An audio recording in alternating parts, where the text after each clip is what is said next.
আমাদের সরকারের উপর ন্যস্ত দায়িত্ব ছিল মূলত তিনটি: হত্যাকাণ্ডের বিচার করা, একটি জবাবদিহিমূলক ও কার্যকর গণতান্ত্রিক ব্যবস্থায় উত্তরণের জন্য প্রয়োজনীয় সংস্কারের আয়োজন করা এবং সুষ্ঠু নির্বাচনের মাধ্যমে নির্বাচিত সরকারের কাছে ক্ষমতা হস্তান্তর করা। এই বিচারের উদ্দেশ্যে গঠিত আন্তর্জাতিক অপরাধ ট্রাইব্যুনাল তাদের প্রথম রায় শীঘ্রই দিতে যাচ্ছে। ট্রাইব্যুনালে আরো কয়েকটি মামলার বিচার চূড়ান্ত পর্যায়ে রয়েছে। সাধারণ ফৌজদারি আদালতগুলোতেও জুলাই হত্যাকাণ্ড সম্পর্কিত কিছু বিচার কাজ শুরু হয়েছে। আমরা একই সাথে দেশের ইতিহাসে প্রথমবারের মতো গুমের মতো নৃশংস অপরাধের বিচার কাজ শুরু করেছি।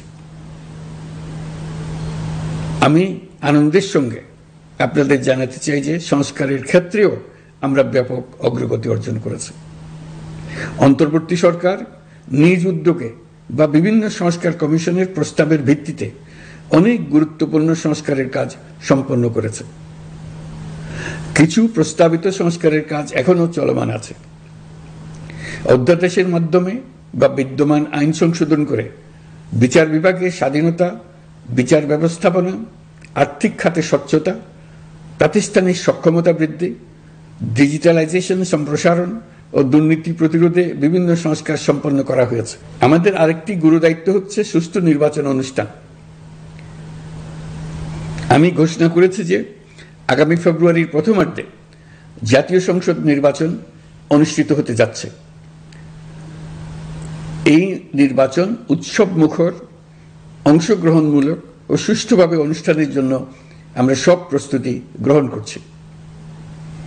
আমাদের উপর অর্পিত দায়িত্ব আমরা সঠিকভাবে পালন করার জন্য সর্বাত্মক চেষ্টা করে যাচ্ছি।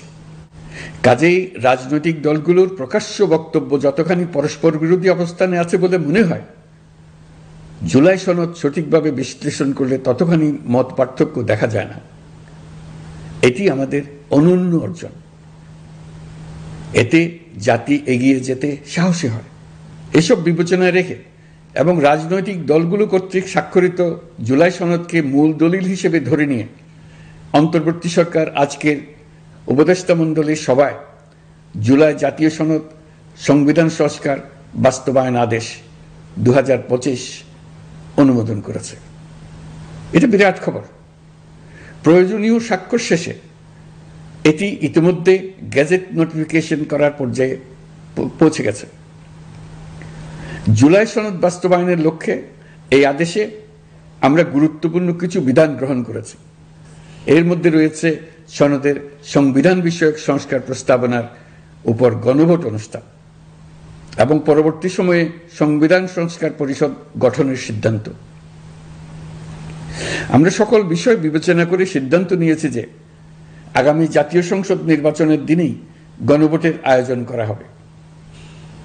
অর্থাৎ জাতীয় নির্বাচনের মতো গণভোটও ফেব্রুয়ারির প্রথমার্ধে একই দিনে অনুষ্ঠিত হবে। এতে সংস্কারের লক্ষ্য কোনোভাবে বাধাগ্রস্ত হবে না। নির্বাচন আরো উৎসবমুখর ও সাশ্রয়ী হবে। গণভোট অনুষ্ঠানের লক্ষ্যে উপযুক্ত সময়ে প্রয়োজনীয় আইন প্রণয়ন করা হবে। জুলাই সনদের আলোকে আমরা গণভোটের ব্যালটে উপস্থাপনীয় প্রশ্নও নির্ধারণ করেছি। আমি প্রশ্নটি এখন আপনাদের সামনে পাঠ করে শোনাচ্ছি।